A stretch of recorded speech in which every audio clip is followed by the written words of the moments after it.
سورہ حشر سورہ نمبر 59 کے آیت نمبر 8 اور 9 میں اللہ تعالیٰ کیسا نقشہ کھینچ رہے ہیں مہاجرین کے قربانیوں کا.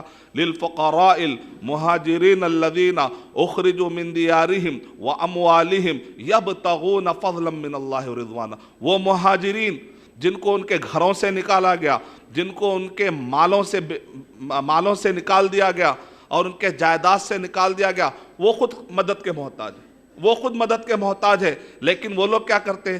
اللہ راضی ہے کیا؟ اللہ اکبر. ایک عجیب قوم دیکھنے میں آئی، تاریخ میں ایک عجیب قوم دیکھنے میں آئی. وہ خود اس حالت میں ہے، وہ خود اس حالت میں ہے کہ ان کی مدد کی جائے. ان کو فکر ہے اللہ راضی ہے کیا؟ یبتغون فضلا من اللہ ورضوانا وینصرون اللہ ورسولہ.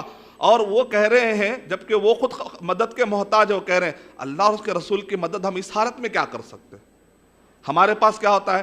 پہلے ہم کھائیں گے، پیئیں گے، بینک بیلنس بنائیں گے، کمائیں گے، پورا سیٹل ہونے کے بعد دین کی خدمت دیکھیں گے. یہ ہماری سوچ ہے. بھئی ہمارے گھر میں خود نہیں، ہم کیا دین کی خدمت کر سکتے ہیں؟ لیکن آپ کے سکلز، آپ کے ٹیلنٹس، آپ کا مال، آپ کا وقت کہاں جا رہا ہے؟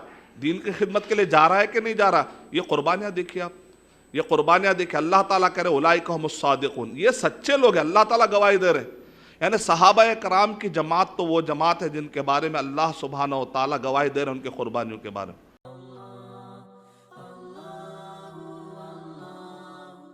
For authentic Islamic information, please log on to www.askislampedia.com.